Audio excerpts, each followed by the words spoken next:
तो भाई लोग कैसे हो। आज मैं आप लोग के सामने चक्र का अगला भाग और अंतिम भाग लेके आया हूँ। चलिए कहानी स्टार्ट करते हैं। टेरा फोर्स ऑपरेट करने वाले एजेंट पल्लव को मैसेज दो ताकि जड़ों को पीछा करके उस तक पहुंचने की कोशिश करने वाले इन अद्भुत मानवों को खतरा पैदा होने से पहले ही खत्म किया जा सके। जो आज्ञा काउंसिल मैसेज पल्लव के पास भेजा जा रहा है। अपने आप को ब्रह्मांड रक्षक कहने वाले मानव इधर आ रहे हैं, पर ये टेरा फोर्स की ताकत से अभी तक अनजान है। टेरा फोर्स सिर्फ पेड़ों के उगने की ही नहीं बल्कि हर उस चीज़ को नियंत्रित कर सकती है जिससे ये भूमि बनी है। अब ये मानव जो भी कदम उठाएंगे वह उनकी मौत की तरफ बढ़ेगा। ये जड़ें तो खत्म होने का नाम नहीं ले रही है। इनका कोई अंत भी है या नहीं? कहीं हम गलत दिशा में तो नहीं जा रहे हैं? नहीं, परमाणु दिशा एकदम सही है और इसका सबूत है ये जड़ें और घनी होती जा रही है। इतनी घनी होती जड़ों का एक ही अर्थ है कि हम जड़ों के उगने के स्थान की तरफ बढ़ रहे हैं। पर अब आगे कैसे बढ़ें? अब तो जड़ें इतनी घनी हो चुकी है कि आगे बढ़ने की जगह बची ही नहीं। घबराओ मत, मैं अभी इन जड़ों को जलाकर आगे बढ़ने की जगह बना देती हूँ। शक्ति का हाथ उठा और उठा ही रह गया। अरे, अभी तक तो ये जड़ें एकदम शांत थी, फिर अचानक इसमें हरकत कैसे होने लगी है? ये किसी खतरनाक प्राणी का रूप धारण कर रही है और इसमें अजीब सी ऊर्जा भी बहने लगी है। चिंता मत करो, है तो ये लकड़ी से बना हुआ ही एक प्राणी, इसलिए ये जड़ जड़ी मेरे परमाणु ब्लास्टों को सह नहीं सकता। मैं अभी इसको तिनकों में बदल देता हूँ। ये मामूली आफत ब्रह्मांड रक्षकों का रास्ता रोक नहीं सकती। परमाणु ब्लास्ट ने जड़जड़ी के शरीर को तिनकों में बदलना शुरू कर दिया। शाबाश परमाणु, तुमने इसका जितना अच्छा नाम रखा है उतनी ही अच्छी तरह से तुम इससे निपट रहे हो। तुम्हारे जैसे ब्रह्मांड रक्षकों के होते कोई भी मुसीबत हमारा रास्ता रोक नहीं सकती। काम बहुत आसान था, पर ऐसा ब्रह्मांड रक्षक सिर्फ समझ रहे थे। मैं आगे से इसके चिथड़े उड़ा रहा हूँ तो ये अपने शरीर के पीछे से उगा ले रहा है, क्योंकि ये जड़ें दरअसल एक ही जड़ के अलग अलग हिस्से हैं और आपस में जुड़े हुए हैं। इस पर ब्लास्ट मारना परमाणु एनर्जी को बर्बाद करना है।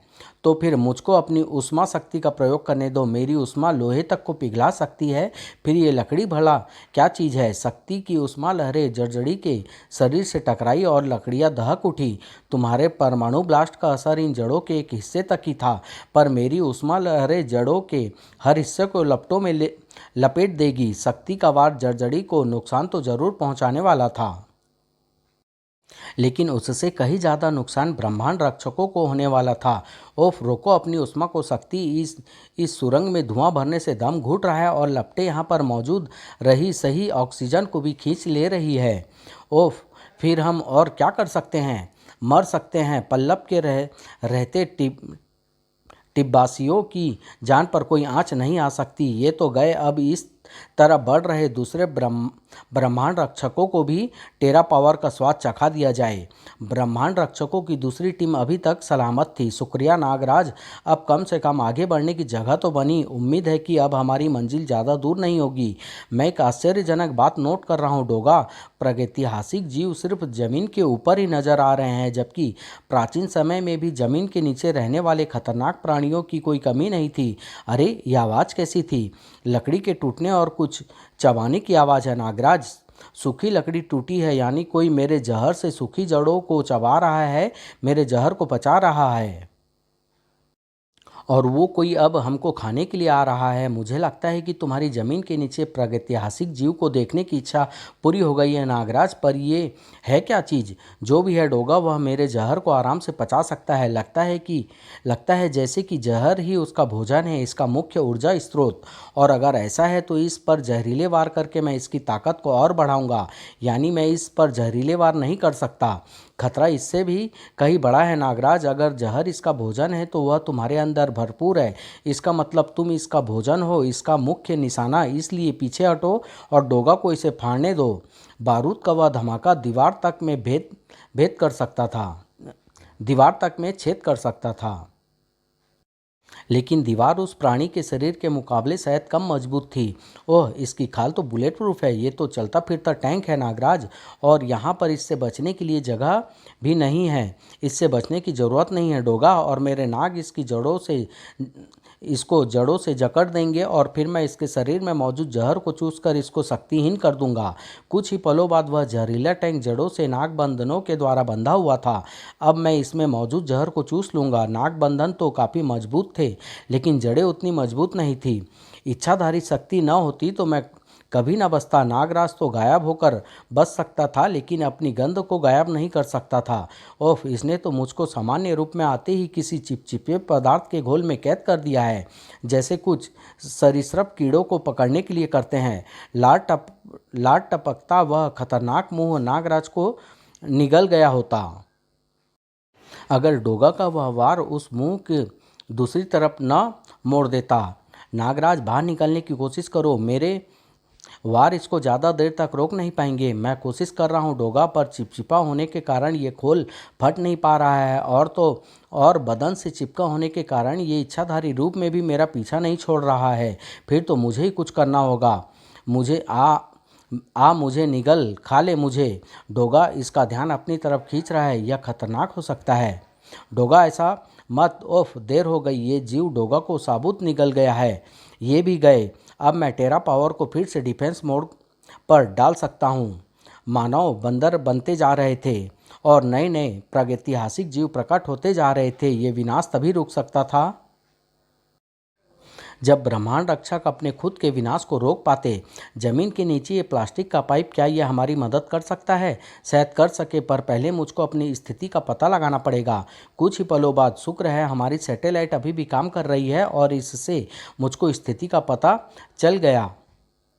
वह तो मुझे पहले ही पता है ध्रुव, हमारी स्थिति खराब है। इसने मेरी बेल्ट को ऐसे दबा रखा है कि न तो मैं इसके बटन दबा सकता हूँ और न ही वॉइस एक्टिवेट कर सकता हूँ। मेरी आवाज़ बेल्ट तक पहुँचेगी ही नहीं। तब ये काम शक्ति को करना पड़ेगा। कैसा काम ध्रुव? मेरे सिर के ऊपर वाले प्लास्टिक पाइप को पिघला दो। शायद तुम इसको प्लास्टिक के खोल में कैद करना चाहते हो, पर इतनी सी प्लास्टिक से होगा क्या? खैर, इसको पिघलाने में क्या जाता है। प्लास्टिक पिघला और तरल पदार्थ की एक मोटी धार जड़जड़ी को भिगोने लगी। अरे ये क्या, जड़ें गल रही है, पर कैसे? इस पाइप में गाढ़ा एसिड भरा हुआ है। अपने स्टार ट्रांसमीटर की मदद से मैंने अपनी स्थिति का पता की तो मुझे मालूम हुआ कि हम मोटी केमिकल्स की विशाल फैक्ट्री के ठीक नीचे मौजूद है। इसी से मैंने अंदाज़ा लगाया कि ये प्लास्टिक पाइप ज़रूर एसिड को ट्रांसमिट करने का जरिया है, क्योंकि आमतौर पर एसिड प्लास्टिक से प्रतिक्रिया नहीं करता। अब जल्दी से कूदो, वरना हम भी गल जाएंगे। अब जड़ें शांत है और एसिड इनको गलाकर आगे का रास्ता भी बनाता जा रहा है। जल्दी ही हमको इन जड़ का पता चल जाएगा। ब्रह्मांड रक्षकों की एक टीम ने मौत पर विजय पा ली थी, पर दूसरी टीम अपना एक सदस्य पहले ही खो चुकी थी और दूसरा सदस्य भी अपनी जान खोने ही वाला था। डोगा इस प्राणी के पेट में है। मुझे समय रहते उसको बचाना होगा और इसके लिए मुझे इस कैद से आज़ाद होना ही पड़ेगा। विशेष नागफनी सर्प, बाहर आओ। आज मैं पहली बार ध्वंसक सर्पों का प्रयोग अपने आप पर करूँगा, ताकि इनकी गर्मी से ये चिपचिपा पदार्थ सूख कर पापड़ जैसा सख्त हो जाए और मैं इसकी पतली परत को तोड़कर आज़ाद हो जाऊं। अब इससे पहले कि डोगा पच जाए, मुझे उसको इसके शरीर से बाहर निकालना होगा। डोगा के बारूदी वार तो इस पर नाकामयाब रहे थे, पर देखते हैं कि चमत्कारी नागफनी सर्पों के कांटे इसके पेट को फाड़कर डोगा को निकाल पाते हैं या नहीं।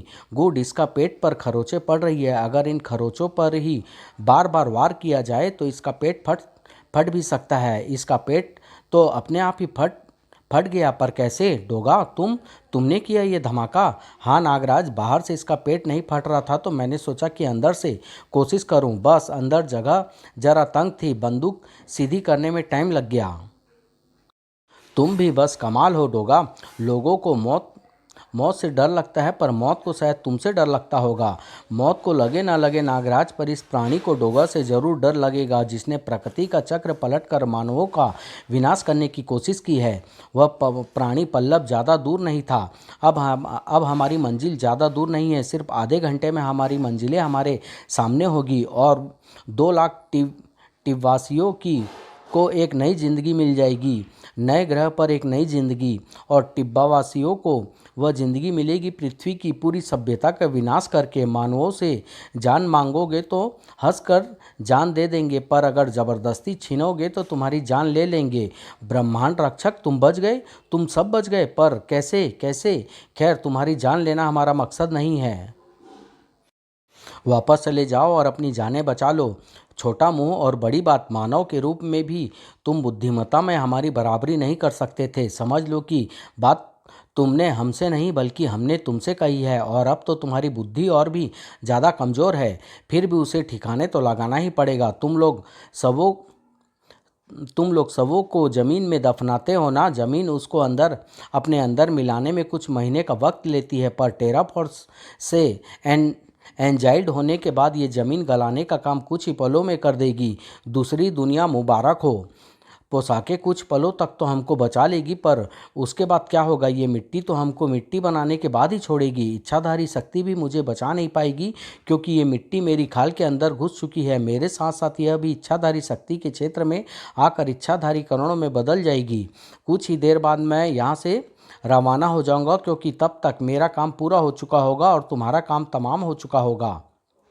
"उम, क्या सचमुच अब बचने का कोई रास्ता नहीं है? अरे, मुझ पर पानी की बूंद कहाँ से टपकी? समझ गया, नागराज, अपने सर्पों से छत में एक सुरंग खुदवाओ जल्दी।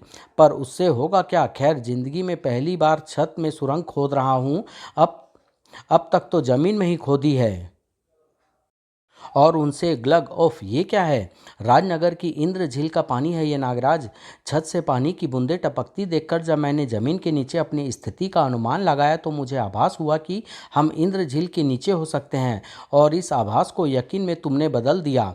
अब ये पानी मिट्टी को बहाकर अपने साथ ले जा रहा है। वाह ध्रुव, जमीन के नीचे भी तुम अपने मतलब की चीज़ों को ढूंढ ही लेते हो। पहले एसिड का पाइप, और अब ये झील का पानी।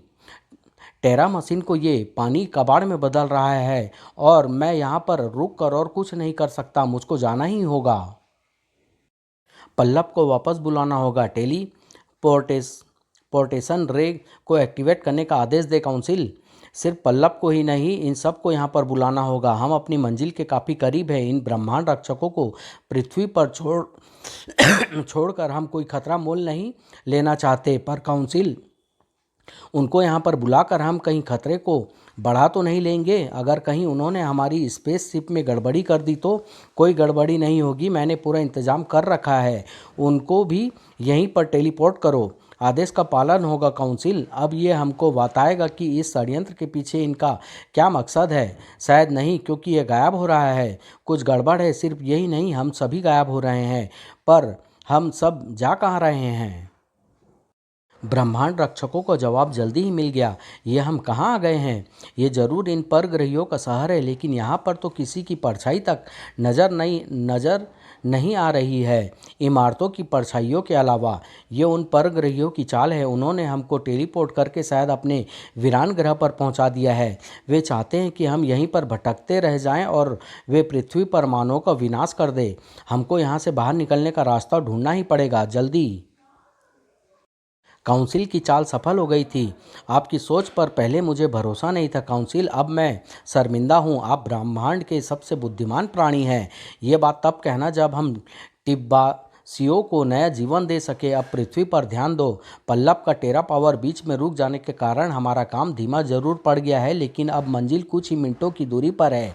पृथ्वी मैसोनिक युग में प्रवेश कर चुकी है। डायनासोर का अंतिम काल के डायनासोर नजर आने लगे हैं।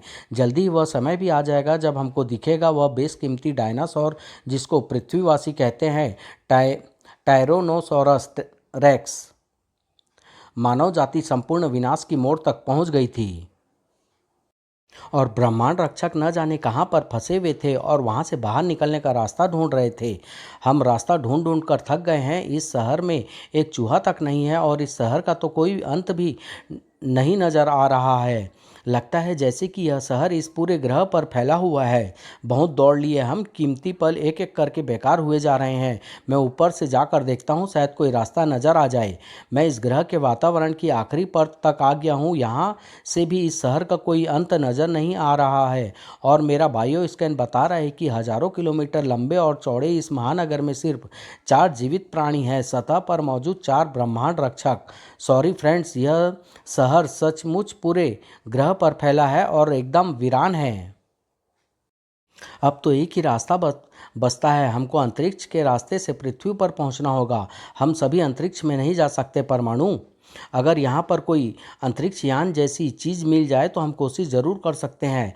ऐसा अगर हो भी जाए तो भी हमको यह नहीं पता कि हम ब्रह्मांड के किस हिस्से में हैं, फिर हम पृथ्वी का रास्ता ढूंढेंगे कैसे? तुम एकदम चुप क्यों हो ध्रुव? मानव जाति नष्ट होने के कगार पर है और तुम बादलों को देख रहे हो। मैं बादलों को नहीं देख रहा हूँ, मैं कुछ सोच रहा हूँ। आखिर इतनी, ओह माय गॉड, वो देखो, उस बादल को देखो, क्या खास है उस बादल में? वह बस एक मामूली बादल ही तो है। हाँ, वह बादल काफ़ी आम है क्योंकि ठीक इसी आकार का एक बादल अभी 2 मिनट पहले ही आकाश से गुजरा था। हाँ, तो एक जैसे आकार के कई बादल हो सकते हैं। कोई भी दो बादल एकदम एक जैसे नहीं हो सकते परमाणु। ये वही बादल है जो 2 मिनट पहले यहाँ से गुजरा था। इसका भला क्या मतलब हो सकता है? मतलब कि वह एक साइकिल है, एक चक्र। वही चीज़ें हमको बार बार दिख रही है। हाँ, रास्ता ढूंढते वक्त कुछ इमारतों को देखकर मुझको भी ऐसा लगा था जैसे कि उनको हम पहले देख चुके हैं। बिल्कुल ठीक डोगा, क्योंकि हमको एक ही चीज़ बार बार दिखाई जा रही है। इसका क्या मतलब है? ये पूरा शहर असली नहीं है, एक छाया है, एक प्रोजेक्शन। पर यह प्रोजेक्शन एक विकसित विज्ञान द्वारा बनाया गया है, इसलिए यह छाया भी हमको ठोस लग रही है। सीधे शब्दों में कहें तो यह शहर असली नहीं है, यह सिर्फ एक सॉलिड प्रोजेक्शन है। यानी यह एक भ्रमजाल है। पर अगर यह दृश्य एक भ्रमजाल है तो आखिर हम है कहाँ पर? अभी पता चल जाएगा। अपने आप को दूसरे ग्रह पर पहुंचा जानकर मैंने अभी तक अपने ट्रांसमीटर में फीड GRS यानी ग्लोबल पोजिशनिंग सिस्टम का इस्तेमाल नहीं किया था। अब GPS क्या बता रहा है ध्रुव, कहाँ पर हैं हम? तुम जानकर चौंक जाओगे परमाणु।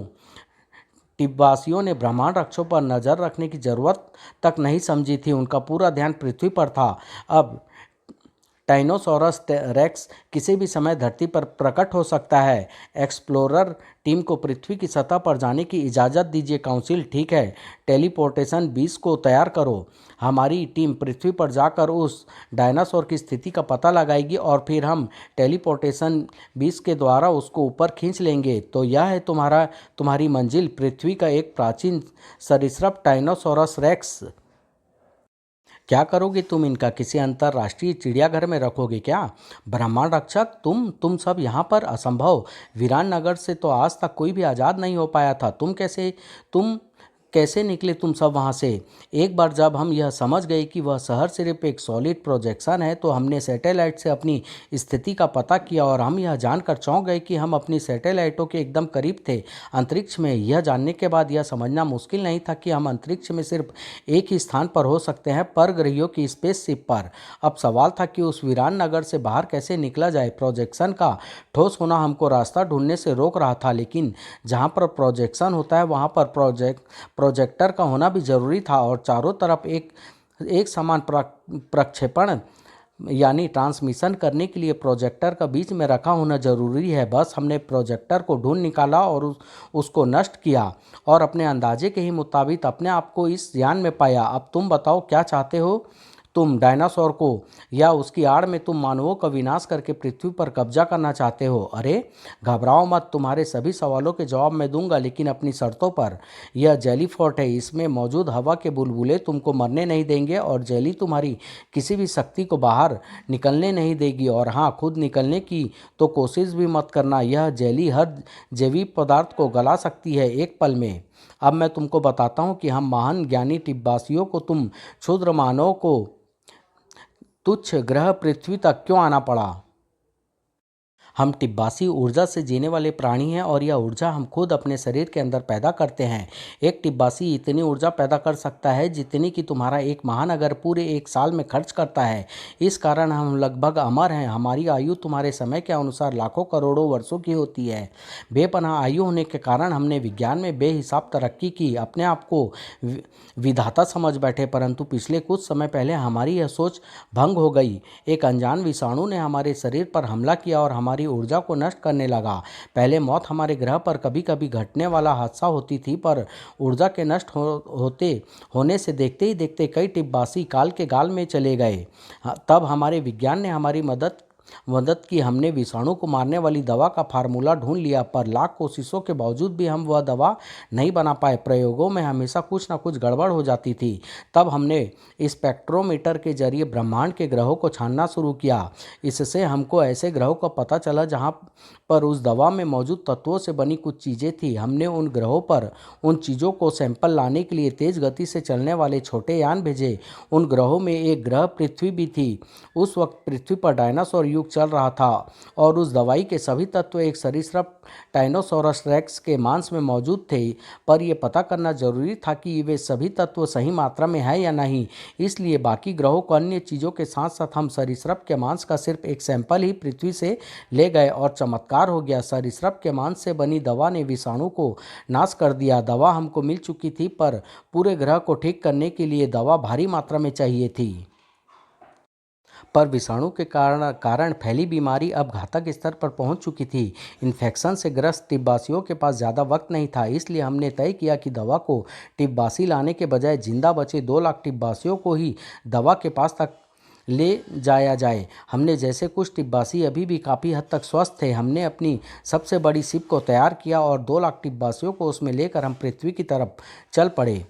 पर किस्मत हमारे साथ नहीं थी। पृथ्वी की तरफ बढ़ते वक्त हम एक टाइम जोन में फंस गए, एक ऐसा क्षेत्र जहां समय का तूफान पल पल बदलता रहता है, कभी तेज कभी धीमे तो कभी स्थिर। उस टाइम जोन में फंसने के कारण समय हमारे लिए तो स्थिर रहा, परंतु बाकी ब्रह्मांड का समय बदलता रहा। इसलिए जब हम टाइम जोन से बाहर निकले तो हमारी प्रजाति के बचने की सभी रास्ते बंद हो चुके थे। विकास के चक्र के कारण पृथ्वी पर डायनासोर लुप्त हो गए थे और मानव राज कर रहे थे। अब हमारे सामने एक ही रास्ता था, विकास के चक्र को उल्टा करना और डायनासोर को फिर से पैदा करना। जब हमारा छोटा यान पृथ्वी पर जुरासिक काल में आया था तो उसमें उस वक्त की पृथ्वी का पूरा डाटा रिकॉर्ड हो गया था। पृथ्वी का तापमान, वायुमंडल और सागर का दाब, पृथ्वी की घूर्णन गति, उसकी धुरी का कोण, सभी कुछ। अब काम बचा था पृथ्वी के तापमान और हरियाली को जुरासिक काल के स्तर पर लाना। हमारे विज्ञान और हमारी ऊर्जा की मदद से यह काम ज़्यादा मुश्किल नहीं था। यह काम हम करते रहे और इस दौरान वायुमंडल में फैले हमारे रसायन हर जीव के शरीर में जाकर उसके डीएनए का क्षरण करके विकास की प्रक्रिया को पलटते रहे। और अब विकास की प्रक्रिया वहाँ तक पलट चुकी है जहाँ पर हमको हमारी मंजिल मिल सके, टाइनोसोरस रेक्स। और तुमको तुम्हारी मंजिल मिल जाने के बाद पृथ्वी के जीवन का क्या होगा, विकास चक्र का क्या होगा और मानवों का क्या होगा। तुम्हारी क्षमताओं ने हमको चकित जरूर किया है ब्रह्मांड रक्षकों, लेकिन मानव हमारी नज़रों में कीड़े से ज़्यादा कुछ नहीं है। तुम मरो या जियो, उससे हमको कोई फर्क नहीं पड़ता। काउंसिल, बधाई हो, पृथ्वी पर पहला टाइनोसोरस रेक्स नज़र आ गया है। वह महानगर नाम के स्थान पर देखा गया है। शुक्र है अब बीमार टिब्बासियों की ज़िंदगी भी ज़्यादा नहीं बची है। उस डायनासोर को टेलीपोर्ट करो, उसको जिंदा यहाँ पर लाना होगा। अगर वह मर गया तो उसके मांस से हम जीवनदायी सीरम को नहीं निकाल पाएंगे। ब्रह्मांड रक्षक आप अपने ट्रांसमीटरों की मदद से अभी भी एक दूसरे से बात कर सकते थे।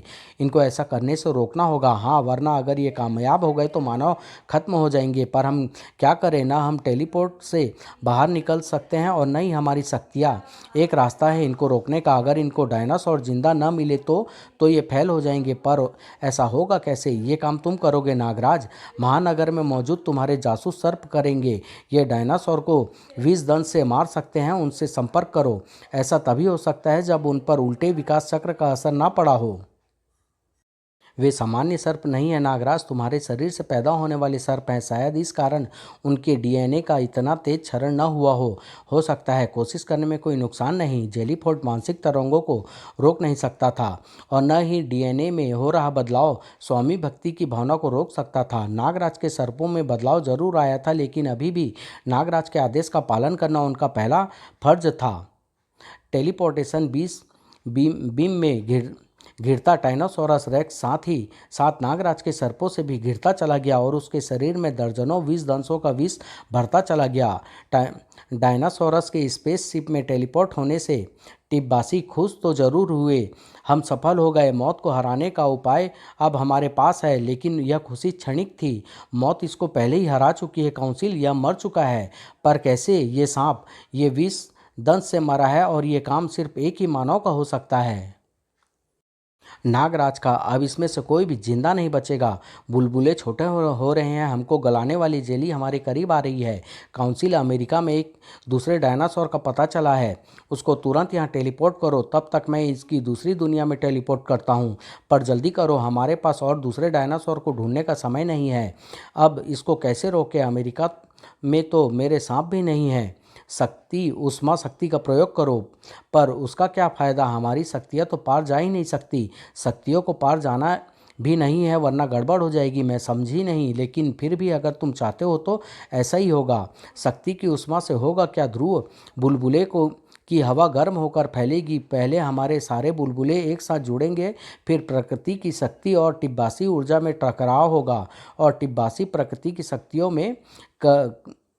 शक्तियों से कभी जीत नहीं सकते। आज़ाद होते ही ब्रह्मांड रक्षकों ने सबसे पहला काम टेलीपोर्ट मशीन को नष्ट करने का किया।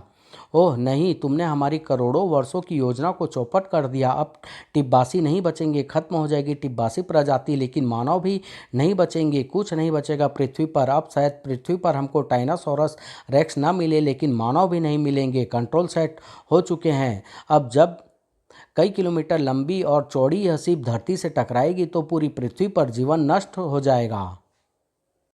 और ये सिर्फ तुम कुछ मानव के कारण होगा, कुछ नहीं होगा। काउंसिल, अगर तुम हमारा एक सौदा मान लो, तुम लोगों के साथ अब सिर्फ एक सौदा होगा, मौत का सौदा। तुम अभी भी अपने ग्रहवासियों को बचा सकते हो। असंभव। उसके लिए हमको कम से कम 50 रैक्स चाहिए, और अब वह समय रहते कभी नहीं हो सकता।